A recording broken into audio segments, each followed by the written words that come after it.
bienvenidos a este vuestro canal, El Cronista de la Corte. Y vamos a empezar los vídeos de este nuevo año 2024 conmemorando el último acontecimiento royal que ocurrió en el año 2023, que fue la abdicación por sorpresa, o el anuncio de abdicación por sorpresa, de la reina Margarita II de Dinamarca. Una abdicación que, según se ha indicado ya desde fuentes oficiales de Dinamarca, tendrá lugar el 14 de enero. Y yo pensando cómo conmemorar desde este canal la abdicación de Margarita II, pensé hacer una serie de vídeos sobre los reyes de Dinamarca, concretamente de 6 reyes. Y por lo tanto, lo que se hará desde el canal serán 3 vídeos a 2 soberanos por vídeo, y hablaremos de Federico VII, Cristián IX, Federico VIII, Cristián X, Federico IX y, por supuesto, de Margarita II. Y hoy vamos a empezar hablando de Federico VII y Cristián IX. Federico VII fue el último rey de la dinastía de los Oldenburg y también fue el último rey absolutista de Dinamarca y el primer rey constitucional. Nace en 1808, muere en 1863 y su reinado va de 1848 a 1863. Él será hijo del futuro Cristián VIII de Dinamarca y de su esposa Carlota de Mecklemburgo. Él nace bajo el reinado de su tío abuelo Federico VI y es hijo de un matrimonio que no se terminaba de entender. Entre ellos no había una buena relación. Su madre, Carlota de Mecklemburgo, era hija del gran duque de Mecklemburgo-Schwerin y ella estaba muy interesada en todas estas ideas que habían surgido a raíz de la Revolución Francesa. Recordemos que Federico nace en 1808, por lo tanto, todavía en plenas guerras napoleónicas. España está empezando a ser invadida por el ejército napoleónico. Por lo tanto, estas ideas revolucionarias, hijas por otro lado de la Ilustración del 18, pues están en auge, y Carlota es muy afín a esas ideas en un momento en el que la monarquía absoluta se tiene que reafirmar, y en un momento en el que la Casa Real de Dinamarca, en concreto el rey por supuesto, pues quiere reafirmar esa monarquía absoluta, y las opiniones o las ideas de Carlota no estaban siendo para nada bien vistas. Igualmente, Carlota era una princesa bastante peculiar. Era muy derrochadora. Existen ciertas anécdotas de ella, como por ejemplo que en una fiesta ella se estaba aburriendo y mandó a los criados que trajeran nieve de los jardines y empezó a hacer bolas de nieve y tirársela a los invitados. Era una mujer, como ya digo, peculiar, y tenía una relación amorosa o sentimental con su profesor de música, Edouard Dupuy, y fue una relación muy escandalosa, por lo que el matrimonio entre Cristián y Carlota se terminó por romper. En un primer momento se separaron, luego el matrimonio se disolvió, ella fue enviada al exilio, concretamente a la Dinamarca Oriental, y de ahí pasó a Roma. Siempre fue una mujer muy peculiar, tuvo prohibido ver a su hijo Federico, a quien ella llamaba Fritz, pero sí se le permitía cartearse, y en los archivos reales de Dinamarca pues, se conserva la correspondencia entre madre e hija. Ella terminó muriendo en Roma, y la historiografía danesa aún la tiene que limpiar un poquito, la llaman la loca. En cada país pues, hay un soberano loco o un príncipe loco o varios.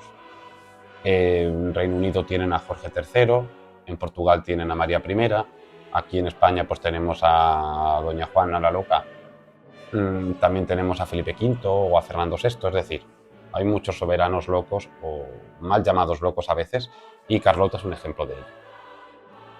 Esta era Carlota, es decir, su madre. Su padre, Cristian, era masón, llegó a ser gran maestre de la masonería danesa, y él, bueno, pues este primer matrimonio falló y se casa una segunda vez con la princesa Carolina Amalia de Augustenborg. Esta era hija del duque Federico Cristian II de Augustenborg y de la princesa Augusta de Dinamarca. Se casan hacia 1815, pero este matrimonio no tendrá descendencia en ningún momento. Entonces, claro, este es el panorama en el que crece Federico, Fritz.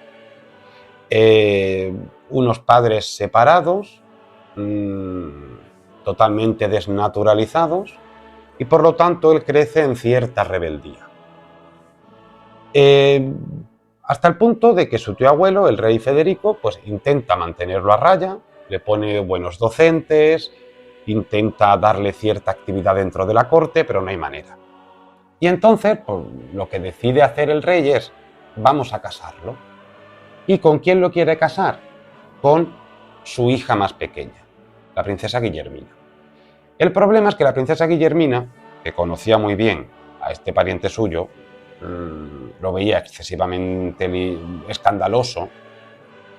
El rey, pues para intentar calmarlo y para intentar calmar un poco las aguas, decide mandarlo al Grand Tour, que se decía, es decir, a un viaje que acostumbraban a hacer los príncipes de aquel momento, sobre todo los príncipes más protestantes, para educarse. Entonces los mandaban por Europa, iban normalmente con título de incógnito.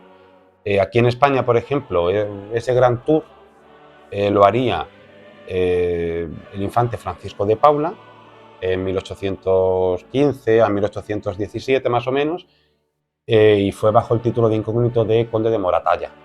Y, por ejemplo, el futuro rey Francisco de Asís y su hermano Enrique María, el duque de Sevilla, también hicieron este Grand Tour ya en 1839, 1841 más o menos. Pues el príncipe Federico hizo este Grand Tour, estuvo en las excavaciones del Vesubio, por ejemplo, y luego volvió un poquito más calmado y entonces se casa. Se une en matrimonio Federico con Guillermina de Dinamarca. El problema es que este matrimonio, pues como ya estaba viéndose desde el primer momento, no se iban a llevar bien. Ella muy recta, muy correcta, él muy escandaloso, y ella se queja a su padre de que no hay nada que hacer con este marido suyo, y entonces el rey coge a Federico, lo manda a Islandia, y desde Islandia, esa especie de exilio encubierto que tiene allí, Federico solicita a su suegro el divorcio. Un divorcio que se termina por conceder, y Guillermina, andando el tiempo, se casará con el príncipe Carlos de Glücksburg, una familia que aparecerá en la segunda parte de este vídeo, porque Carlos es el hermano mayor del futuro Cristian IX. Y claro, en un momento que en 1839 muere el rey de Dinamarca y el padre de Federico pasa a ser el rey Cristian VIII. Ya Federico pues no puede estar andando de acá para allá haciendo lo que le da la gana, porque se convierte en príncipe heredero. Al asumir ese puesto, en 1841 pasa a estar sentado en el Consejo de Estado, se le nombra gobernador de Fiona y claro, ya se empieza a ver que hay un problema. Y el problema es que es necesaria la sucesión, tiene que haber sucesión. De este primer matrimonio que hemos visto entre Federico y Guillermina, pues no hay descendencia y era necesario que lo hubiera. Por ello, su padre decide casarlo con la princesa Mariana de Mecklemburgo-Strelitz.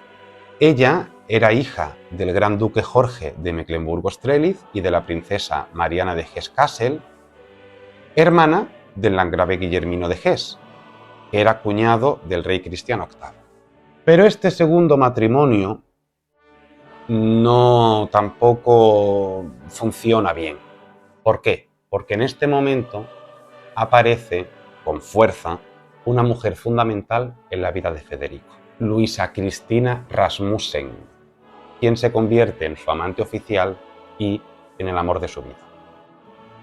Hasta el punto llega que él no esconde en absoluto a esta señora, a la Rasmussen, no la esconde para nada, y a su propia esposa Mariana le dice que Rasmussen es su ángel de la guarda. Esto Mariana no lo lleva nada bien y en 1841 decide alejarse de Dinamarca e irse a vivir a Strelitz. Federico, consciente de su papel como heredero al trono y de que tienen que tener descendencia y tienen que tener aparentemente un matrimonio idílico, va a Strelitz 3 o 4 veces, intenta convencerle para que vuelva con él a Dinamarca. Mariana se niega y finalmente en el año 44 el matrimonio se disuelve. Ya vemos que Federico ha tenido 2 matrimonios. Con Guillermina, que no funcionó nada, no hubo descendencia de este matrimonio y a su disolución ella se volvió a casar con Carlos de Glücksburg. Un segundo matrimonio con Mariana de Mecklemburgo-Strelitz, que tampoco funciona bien y tampoco tiene descendencia. Entonces, Federico vuelve a estar soltero y con un bagaje detrás importante. Y claro, ¿qué pasa? ¿Quién es la mujer que tiene a su lado? Rasmussen, que tiene una influencia sobre él muy fuerte. Es cierto que Rasmussen logró pararle un poco los pies, logró atarlo en corto, que no fuera tanto de fiesta, tanto de parranda, que se centrara un poco en sus obligaciones y que se acercara a ciertos movimientos constitucionales.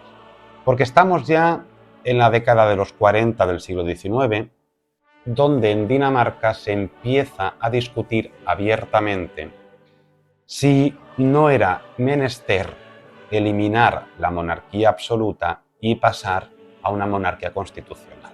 Ese debate estaba ya abierto. Y Federico estaba muy pegado a esas corrientes más constitucionales, gracias por otro lado a Rasmussen. ¿Qué pasa? Esto se empieza a discutir, pero de momento no hay nada que hacer porque el rey Cristian VIII no está mucho por la labor y cuando parece que ya está más o menos dispuesto, muere de sepsis en 1848. A la muerte del rey Cristian VIII es Federico, nuestro Federico, quien sube al trono como Federico VII. ¿Y cuándo sube al trono? A la muerte de su padre, en 1848. ¿Y qué está pasando en 1848? En Francia estalla una revolución que tira al suelo la monarquía burguesa de Luis Felipe de Orleans, se establece una república y esos aires revolucionarios y liberales pues llegan a Dinamarca. Se empieza a hablar de constitución, se firma una constitución en 1849 y se establece una asamblea constituyente.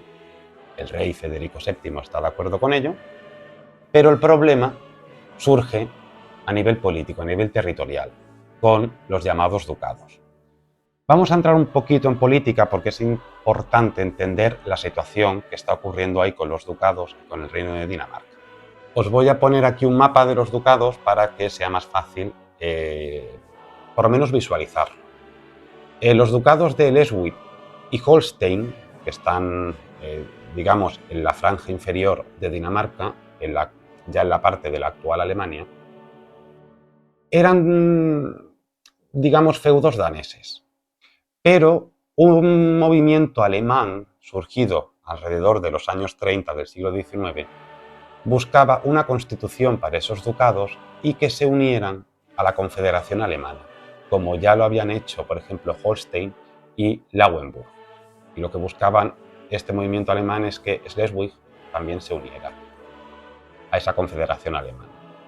Por supuesto, esto pues iba en contra del nacionalismo danés y los liberales daneses lo que buscaban era la abolición del ducado de Schleswig, algo que la Casa Real danesa pues no planteaba ni siquiera, e incorporarlo al reino. Es decir, querían eliminar el ducado y que el ducado pasara a formar parte territorial del reino de Dinamarca.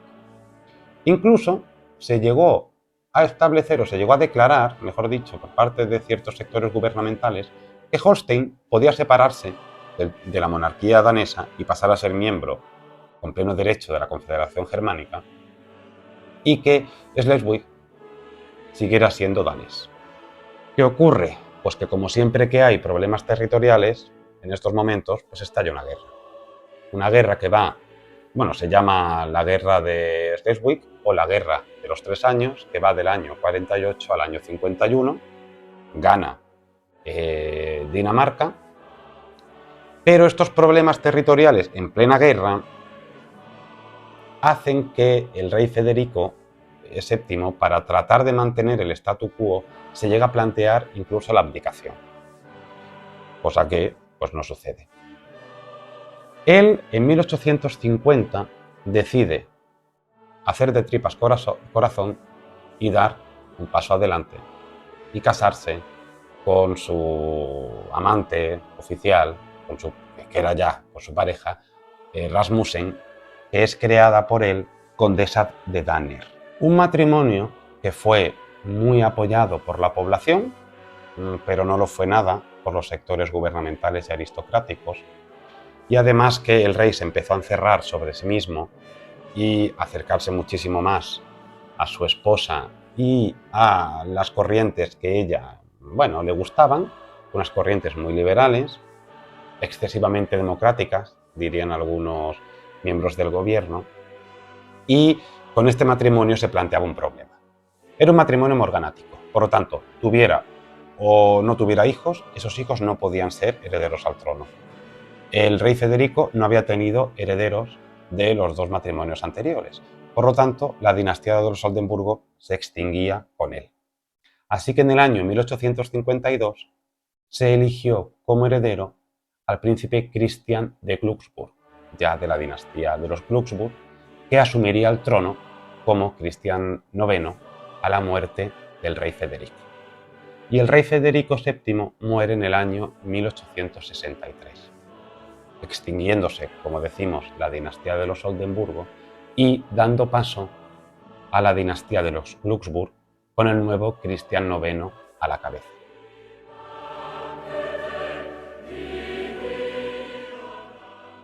Y así damos la bienvenida a este nuevo rey, Cristian IX, que él nace en 1818 y muere en 1906, pero es rey desde la muerte del rey Federico VII en 1863.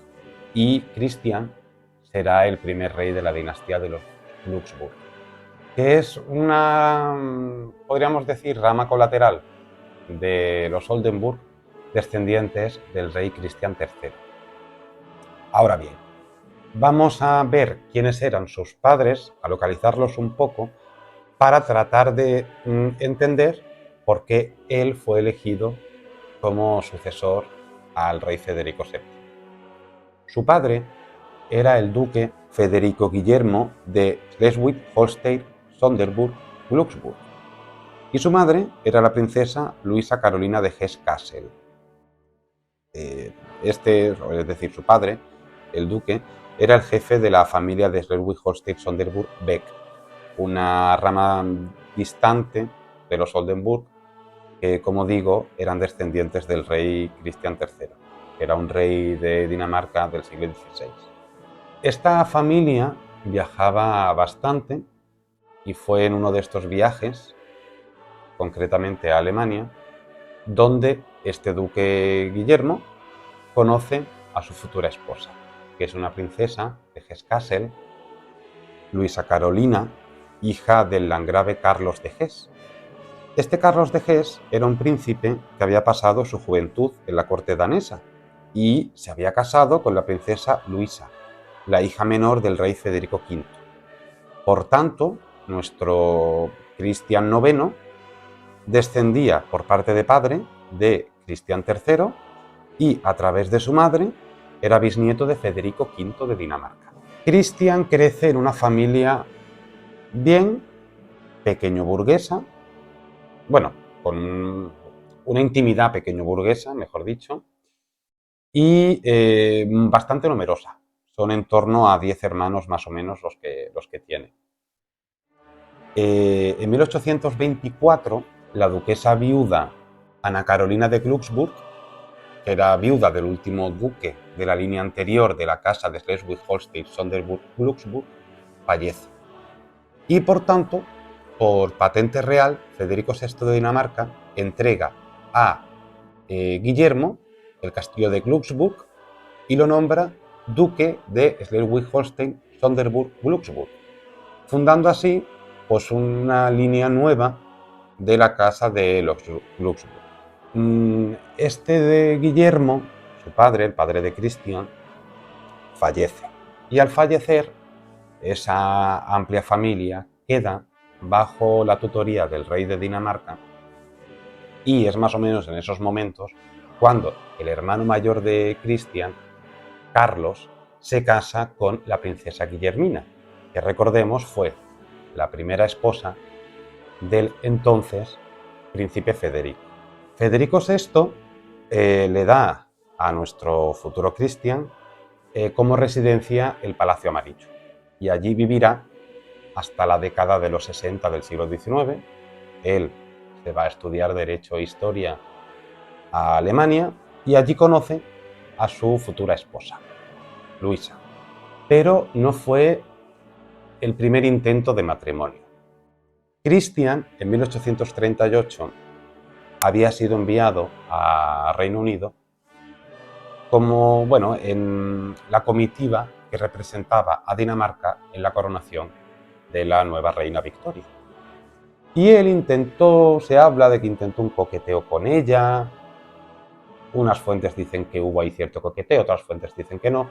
Igualmente, ese posible matrimonio quedó totalmente frustrado, porque Victoria, aunque sí que le cayó simpático, no se sintió nada interesada, y como todo el mundo sabe, ella se termina casando con el príncipe Alberto de Sajonia-Coburgo-Gotha.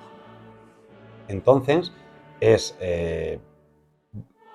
Christian vuelve de novia de Reino Unido y a ella sí se casa con la princesa Luisa en 1841.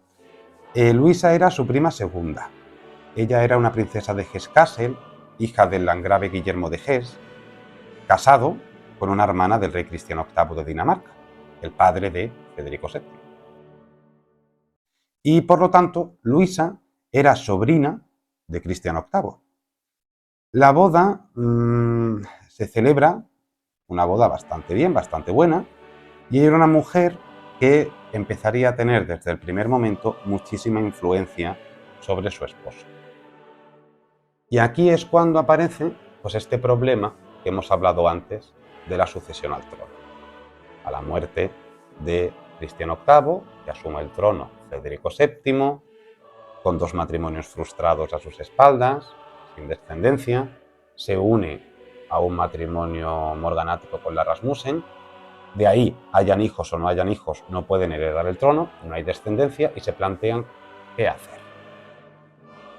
En Dinamarca existía un acta de sucesión del siglo XVII, claro, que estipulaba que el trono sería heredado por el rey Federico III en descendencia, siempre en línea masculina, y que la mujer solo podría heredar el trono, una mujer, en el caso de que todos los varones se hayan extinguido, es decir, en el caso de que no haya varones.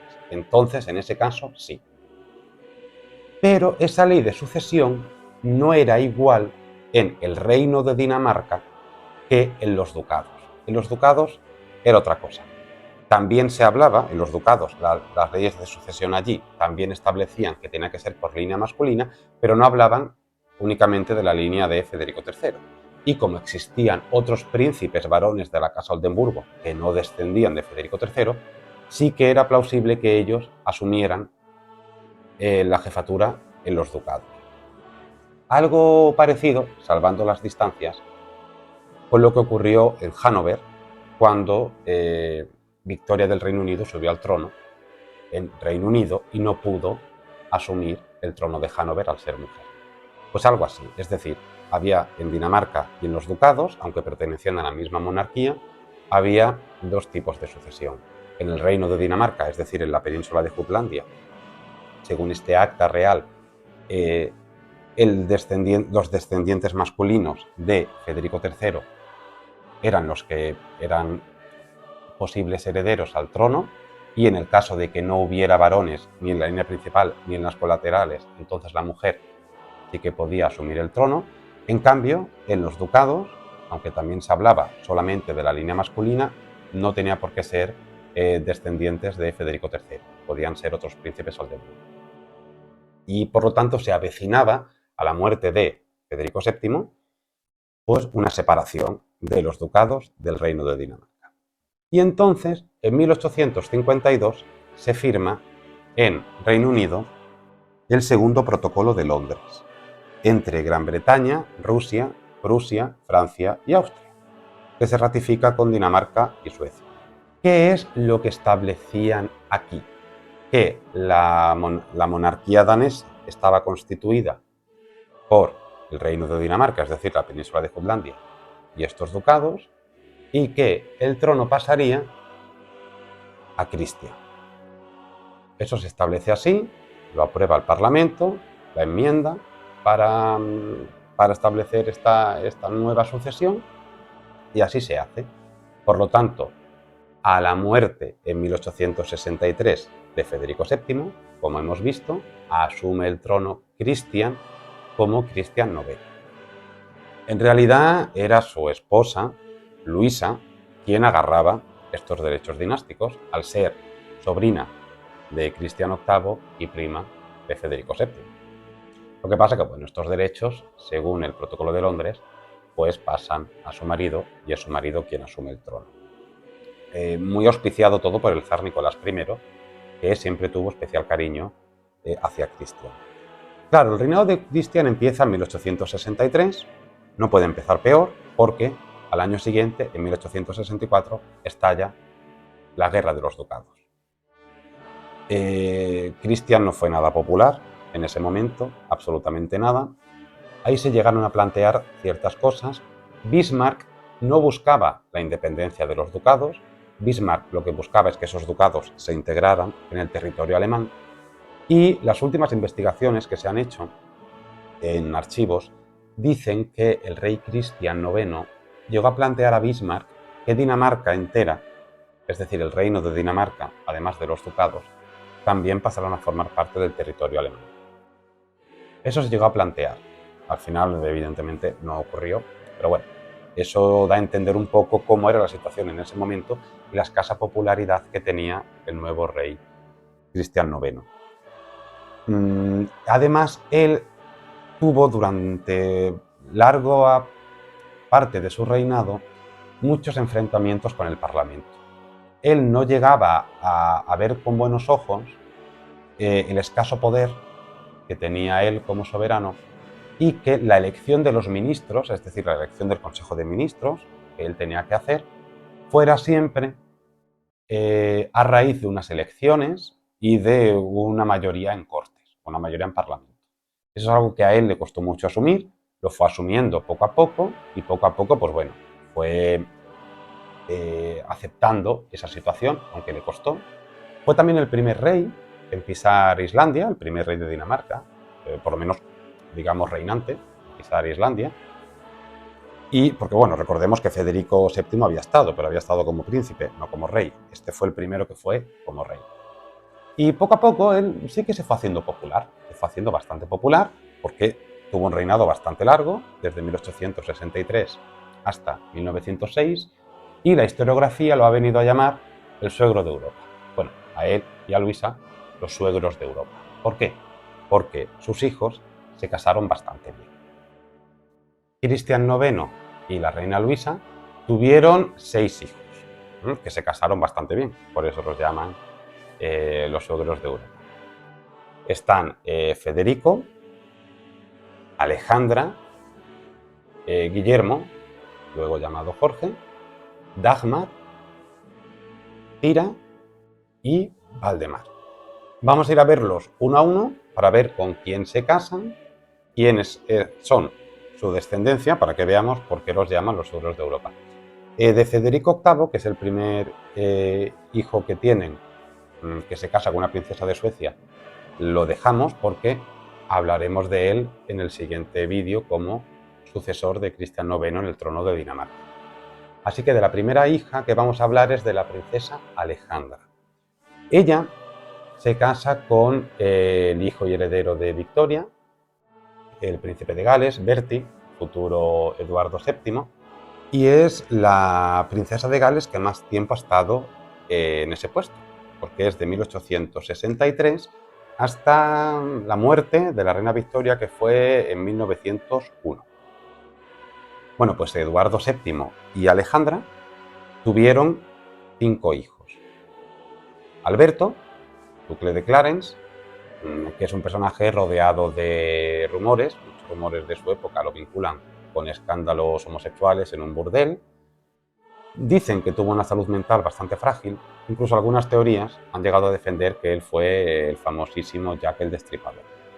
Nunca se casó y murió bastante joven, antes de los 30 años.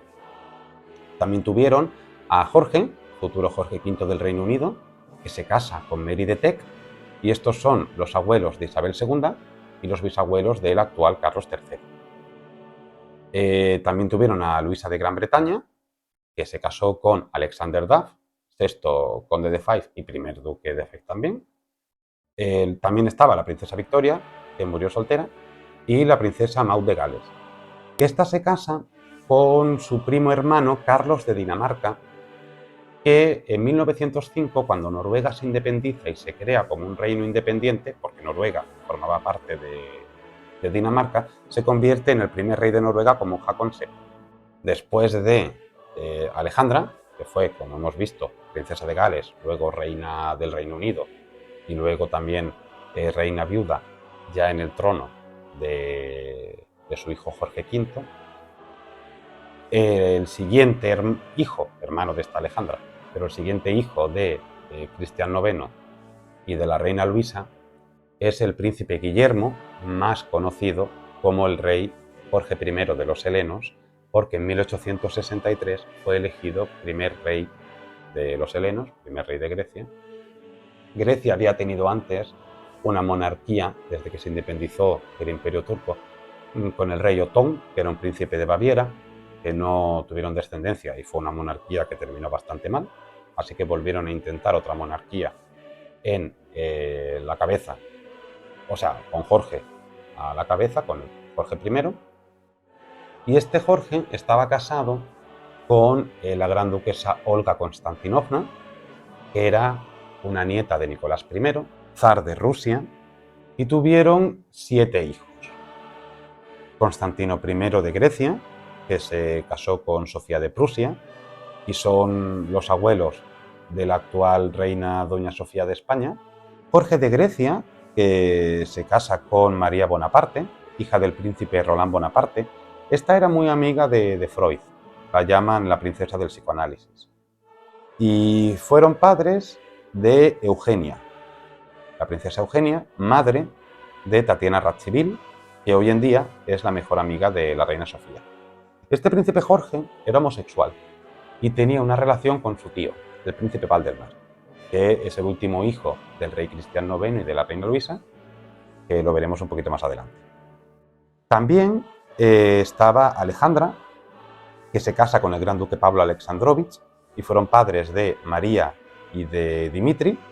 Este fue quien participó junto con Félix Yusupov en el asesinato del célebre Rasputín. También estaba Nicolaos, que se casó con la gran duquesa Elena Vladimirovna. Esta era prima de Nicolás II. Y son los abuelos, entre otros, de los actuales Kent.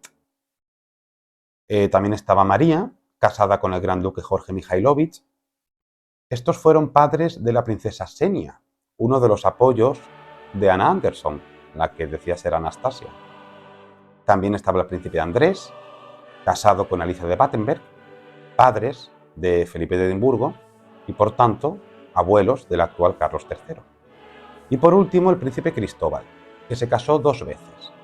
Una con Nancy Lynch, una rica estadounidense. El hijo de Nancy, que había tenido con un matrimonio anterior, es quien se había casado con esta Xenia que hemos dicho antes que apoyó a Anastasia.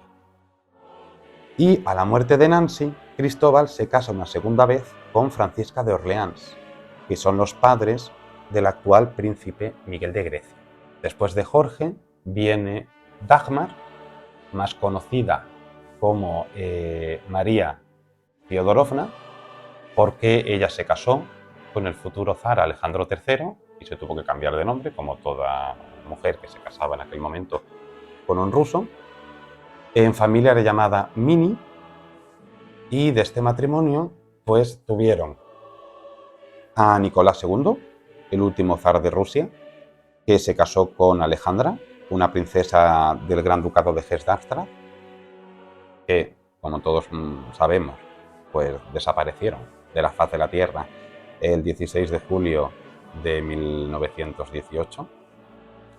También el Gran Duque Jorge, que murió muy jovencito porque estaba enfermo siempre. La Gran Duquesa Xenia, que se casó con el Gran Duque Alejandro Mikhailovich y tuvieron una amplia descendencia, entre ellos la única hija que tuvieron, la princesa Irina, que se casó con Félix Yusupov, el asesino de Rasputín.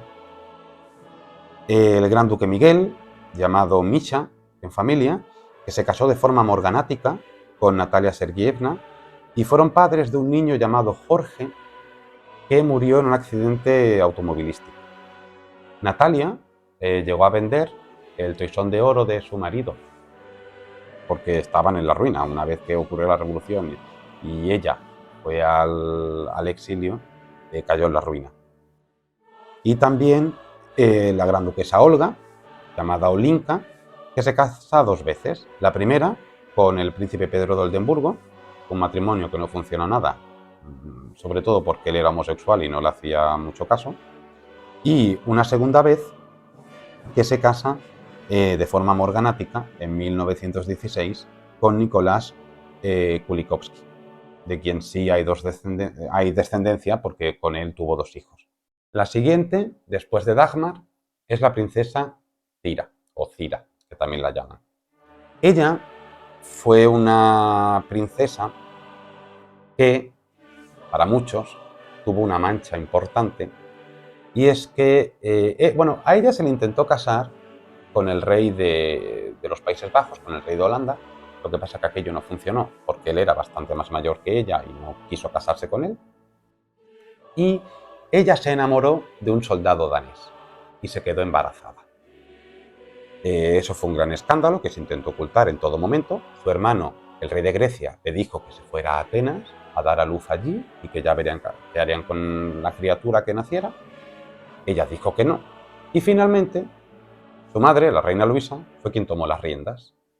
Se dijo de forma oficial que la princesa tenía ictericia y que tenía que estar, bueno, pues guardando cama en palacio. Esa criatura nació, que fue una niña, y fue dada en adopción. Y entonces a ella se le manda de viaje. Y allí fue donde conoció, después de este nacimiento, de esta hija ilegítima, conoció a su futuro marido, Ernesto Augusto de Cumberland, que era el príncipe heredero de Hannover, hijo del único rey de Hannover, el rey Jorge V, que estaba ciego, y tuvieron varios hijos. Por un lado, María Luisa, que se casa con el príncipe Max de Baden, Jorge Guillermo, que murió en un accidente de coche, Alejandra, que se casó con el gran duque Francisco IV de Mecklemburgo-Schwerin, Olga, que no se casó nunca, y Ernesto Augusto, que se casó con Victoria Luisa, hija del Kaiser y abuelos de doña Sofía. Y el último hijo de Cristian IX y de la reina Luisa es el príncipe Valdemar. Este fue el que hemos dicho que tuvo una relación con su sobrino Jorge, hijo de su hermano, el rey Jorge I de Grecia. Tuvo una relación que duró muchísimo tiempo, y era conocida en familia de sobras. Él, Valdemar, se casó con la princesa María de Orleans, que era nieta de Luis Felipe de los franceses, este rey burgués, que en 1848 la revolución lo depuso del trono, y para que se diera este matrimonio se tuvo que llegar a un acuerdo mediante el cual, porque como él era protestante o de la iglesia danesa y ella era de la iglesia católica, se llegó al acuerdo de que los varones que tuvieran serían educados en la fe danesa y las hijas en la fe católica. Tuvieron 5 hijos. El primero, casado con Matilde Calvi de Bergolo. El segundo, Axel, que se casó con la princesa Margarita de Suecia, hija de Carlos de Suecia y de Ingeborg de Dinamarca. Luego estuvo Eric, que se casó con Lois Freinsboth, que era una rica comerciante canadiense. Vigo, que se casó con una norteamericana que se llamaba Eleanor Green. Y Margarita, la única hija que tuvo el matrimonio, que se casa con el príncipe René de Borbón-Parma, hijo de Roberto I de Parma, y hermano de, entre otros, la emperatriz Zita, la última emperatriz austrohúngara, o Félix de Borbón-Parma, el que estaba casado con la gran duquesa Carlota de Luxemburgo. Y Margarita y René tuvieron varios hijos, entre ellos Ana de Borbón-Parma, que fue la mujer del rey Miguel I de Rumanía y los padres de la actual custodia Margarita de Rumanía. Bueno, pues esto es lo que hemos visto hasta ahora de la monarquía danesa, el rey Federico VII y el rey Cristián IX. Dejamos a los otros reyes para los 2 vídeos posteriores. Espero que os haya gustado, que con las imágenes no os haya resultado tan complicado tanto nombre y tanta genealogía. Como siempre, muchísimas gracias por estar al otro lado de la pantalla, si me estáis viendo, o al otro lado de los auriculares, si me estáis escuchando. Si os gusta, pues le podéis dar like, os podéis suscribir. Me podéis seguir también en redes sociales, en Instagram, en El Cronista de la Corte. Y nuevamente espero que os haya gustado y nos vemos para ver a los siguientes reyes de Dinamarca en los 2 vídeos posteriores. Muchísimas gracias y hasta luego.